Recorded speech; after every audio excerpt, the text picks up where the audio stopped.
ನಮಸ್ಕಾರ ಸ್ನೇಹಿತರೆ. ನಿರ್ಜಲ ಏಕಾದಶಿ 2026 ರವಿಯೋಗ ಮತ್ತು ಲಕ್ಷ್ಮೀನಾರಾಯಣ ರಾಜಯೋಗದಿಂದ ಈ 3 ರಾಶಿಗಳ ಅದೃಷ್ಟ ಬದಲಾಗುವ ಸಾಧ್ಯತೆ. ಹಿಂದೂ ಧರ್ಮದಲ್ಲಿ ನಿರ್ಜಲ ಏಕಾದಶಿಯನ್ನು ಅತ್ಯಂತ ಪವಿತ್ರ ಮತ್ತು ಶ್ರೇಷ್ಠ ಏಕಾದಶಿ ವ್ರತವೆಂದು ಪರಿಗಣಿಸಲಾಗುತ್ತದೆ.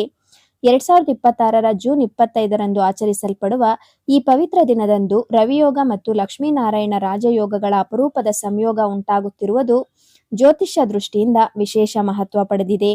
ಈ ಶುಭಯೋಗಗಳ ಪರಿಣಾಮವಾಗಿ ಕಟಕ, ಕನ್ಯಾ ಮತ್ತು ತುಲಾ ರಾಶಿಯವರಿಗೆ ಜೀವನದಲ್ಲಿ ಹೊಸ ಅವಕಾಶಗಳು, ಆರ್ಥಿಕ ಪ್ರಗತಿ ಮತ್ತು ಗೌರವದ ಸಾಧ್ಯತೆಗಳು ಹೆಚ್ಚಾಗಬಹುದು. ಕಟಕ ರಾಶಿ ಆರ್ಥಿಕ ಪ್ರಗತಿ. ಈ ಅವಧಿಯಲ್ಲಿ ಹಣಕಾಸಿನ ಸ್ಥಿತಿಯಲ್ಲಿ ಸುಧಾರಣೆ ಕಂಡುಬರುವ ಸಾಧ್ಯತೆ ಇದೆ. ಹೊಸ ಆದಾಯದ ಮೂಲಗಳು ತೆರೆದುಕೊಳ್ಳಬಹುದು. ಹೂಡಿಕೆಗಳಿಂದ ಅಥವಾ ಹಳೆಯ ಪ್ರಯತ್ನಗಳಿಂದ ಲಾಭ ಸಿಗುವ ಯೋಗವಿದೆ. ವ್ಯವಹಾರ ಮತ್ತು ಉದ್ಯೋಗ.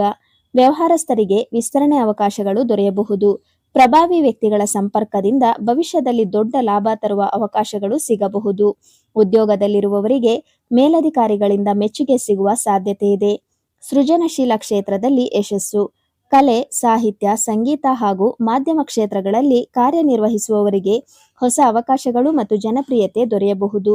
ಕುಟುಂಬ ಮತ್ತು ಆರೋಗ್ಯ. ಕುಟುಂಬದಲ್ಲಿ ಸಂತೋಷದ ವಾತಾವರಣ ನಿರ್ಮಾಣವಾಗಬಹುದು. ಆರೋಗ್ಯ ಉತ್ತಮವಾಗಿದ್ದು ಮಾನಸಿಕ ನೆಮ್ಮದಿ ಹೆಚ್ಚಾಗುವ ಸಾಧ್ಯತೆ ಇದೆ. ಬಹುಕಾಲದಿಂದ ನಿರ್ಲಕ್ಷಿಸುತ್ತಿದ್ದ ಶುಭ ಸುದ್ದಿ ಸಿಗಬಹುದು. ಕನ್ಯಾ ರಾಶಿ ಸಮಸ್ಯೆಗಳಿಂದ ಪರಿಹಾರ. ಬಹಳ ದಿನಗಳಿಂದ ಕಾಡುತ್ತಿದ್ದ ಸಮಸ್ಯೆಗಳು ಮತ್ತು ವಿವಾದಗಳು ಪರಿಹಾರವಾಗುವ ಸಾಧ್ಯತೆ ಇದೆ. ಇದರಿಂದ ಮನಸ್ಸಿಗೆ ನೆಮ್ಮದಿ ದೊರೆಯಬಹುದು. ವೃತ್ತಿ ಜೀವನದಲ್ಲಿ ಬೆಳವಣಿಗೆ. ಕಠಿಣ ಪರಿಶ್ರಮಕ್ಕೆ ತಕ್ಕ ಪ್ರತಿಫಲ ಸಿಗುವ ಸಮಯ. ಉದ್ಯೋಗದಲ್ಲಿ ಹೊಸ ಜವಾಬ್ದಾರಿಗಳು, ಪದೋನ್ನತಿ ಅಥವಾ ಸಂಬಳ ಹೆಚ್ಚಳದ ಅವಕಾಶಗಳು ಕಾಣಿಸಿಕೊಳ್ಳಬಹುದು. ಆರ್ಥಿಕ ಲಾಭ. ಹಣಕಾಸಿನ ಸಮಸ್ಯೆಗಳು ಕ್ರಮೇಣ ಕಡಿಮೆಯಾಗಬಹುದು. ಹೊಸ ಆದಾಯದ ಅವಕಾಶಗಳು ಸಿಗಬಹುದು ಹಾಗೂ ಉಳಿತಾಯ ಹೆಚ್ಚಾಗುವ ಸಾಧ್ಯತೆ ಇದೆ. ಸಾಮಾಜಿಕ ಗೌರವ. ಸಮಾಜದಲ್ಲಿ ನಿಮ್ಮ ಪ್ರತಿಷ್ಠೆ ಹೆಚ್ಚಾಗಬಹುದು. ನಿಮ್ಮ ನಿರ್ಧಾರಗಳು ಮತ್ತು ಕಾರ್ಯಶೈಲಿಗೆ ಜನರಿಂದ ಮೆಚ್ಚುಗೆ ಸಿಗುವ ಸಾಧ್ಯತೆ ಇದೆ. ತುಲಾ ರಾಶಿ ಸ್ಥಗಿತಗೊಂಡ ಕೆಲಸಗಳು ಪೂರ್ಣ. ದೀರ್ಘಕಾಲದಿಂದ ಬಾಕಿ ಉಳಿದಿದ್ದ ಕೆಲಸಗಳು ಪೂರ್ಣಗೊಳ್ಳುವ ಸಾಧ್ಯತೆ ಇದೆ. ಇದರಿಂದ ಆತ್ಮವಿಶ್ವಾಸ ಹೆಚ್ಚಾಗಬಹುದು. ಉದ್ಯೋಗ ಮತ್ತು ವ್ಯವಹಾರ. ಉದ್ಯೋಗಸ್ಥರಿಗೆ ಪದೋನ್ನತಿ, ಹೊಸ ಅವಕಾಶಗಳು ಅಥವಾ ಮೆಚ್ಚುಗೆ ದೊರೆಯಬಹುದು. ವ್ಯವಹಾರಸ್ಥರಿಗೆ ಹೊಸ ಒಪ್ಪಂದಗಳು ಮತ್ತು ಲಾಭದಾಯಕ ವ್ಯವಹಾರಗಳು ಸಿಗುವ ಸಾಧ್ಯತೆ ಇದೆ. ಆರ್ಥಿಕ ಬಲವರ್ಧನೆ. ಹೊಸ ಆದಾಯದ ಮೂಲಗಳು ಸೃಷ್ಟಿಯಾಗಬಹುದು. ಆಸ್ತಿ, ಹೂಡಿಕೆ ಅಥವಾ ವ್ಯವಹಾರಗಳಿಂದ ಲಾಭವಾಗುವ ಸಾಧ್ಯತೆ ಇದೆ. ಗೌರವ ಮತ್ತು ಪ್ರಭಾವ. ಸಮಾಜದಲ್ಲಿ ಗೌರವ ಮತ್ತು ಸ್ಥಾನಮಾನ ಹೆಚ್ಚಾಗಬಹುದು. ಪ್ರಭಾವಿ ವ್ಯಕ್ತಿಗಳ ಸಂಪರ್ಕದಿಂದ ಭವಿಷ್ಯದ ಯಶಸ್ಸಿಗೆ ದಾರಿ ತೆರೆದುಕೊಳ್ಳಬಹುದು. ನಿರ್ಜಲ ಏಕಾದಶಿಯಂದು ಏನು ಮಾಡಬೇಕು?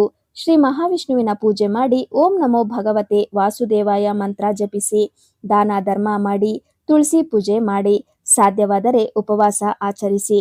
ಈ ನಿರ್ಜಲ ಏಕಾದಶಿಯ ಶುಭ ಯೋಗಗಳು ಕಟಕ, ಕನ್ಯಾ ಮತ್ತು ತುಲಾ ರಾಶಿಯವರಿಗೆ ಆರ್ಥಿಕ ಪ್ರಗತಿ, ವೃತ್ತಿ ಜೀವನದಲ್ಲಿ ಯಶಸ್ಸು, ಸಾಮಾಜಿಕ ಗೌರವ ಮತ್ತು ಹೊಸ ಅವಕಾಶಗಳನ್ನು ತಂದುಕೊಡುವ ಸಾಧ್ಯತೆ ಇದೆ.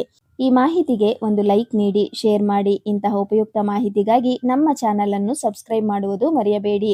ಧನ್ಯವಾದಗಳು. ಓಂ ನಮೋ ಭಗವತೆ ವಾಸುದೇವಾಯ.